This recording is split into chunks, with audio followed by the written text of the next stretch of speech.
इत्तला देंगे अहम खबर कराची के इलाके सईदाबाद से, जहां 2 साला बच्चा अगवा कर लिया गया है। बच्चा अपने भाई के साथ जा रहा था।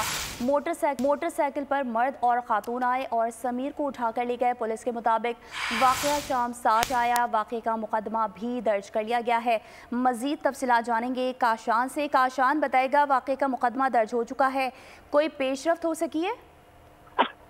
जी बिल्कुल, देखिए वाकई का मुकदमा सईदाबाद थाने में तो दर्ज कर लिया गया है। तमाम अभी तक कोई अहम पेशरफ्त जो है वो सामने नहीं आई है। जबकि दूसरी जानिब एसएसपी किमाड़ी आरिफ असलम राव ने अहले खाना से भी मुलाकात करी है। एसएसपी के मुताबिक 10 साल का ये बच्चा था, उसको 2 साल के बच्चे समीर गोद में लेकर इसको जा रहा था, जबकि मोटरसाइकिल पर मर्द और खातून आए और बच्चे को छीना फरार हो गए। इब्तिदाई तहकीकात के मुताबिक एसएसपी का बताना है वाकया शाम 7 बजे करीब जो है वो रिपोर्ट हुआ है। बच्चा अंधेरे में अपने भाई के साथ अकेला जा रहा था। इसी दौरान मर्द और खवातीन बच्चे को छीन के जो है तहम वो फरार हुए हैं। दूसरी जानिब वाकई का मुकदमा दर्ज कर लिया गया। पुलिस की जानिब से जाए बकवा से शवाहिद भी इकट्ठे किए जा रहे हैं। इतराफ की सीसीटीवी फुटेज जो है वो भी मजीद चेक की जा रही है और एसएसपी अहले खाना से मुकम्मल राब्ते में ये यकीन दहानी कराई है। तहम पुलिस का दावा है कि बच्चे को जल्द बाजियाब करा लिया जाएगा। जी ठीक है काशान, आपका बहुत शुक्रिया अपडेट करने के लिए।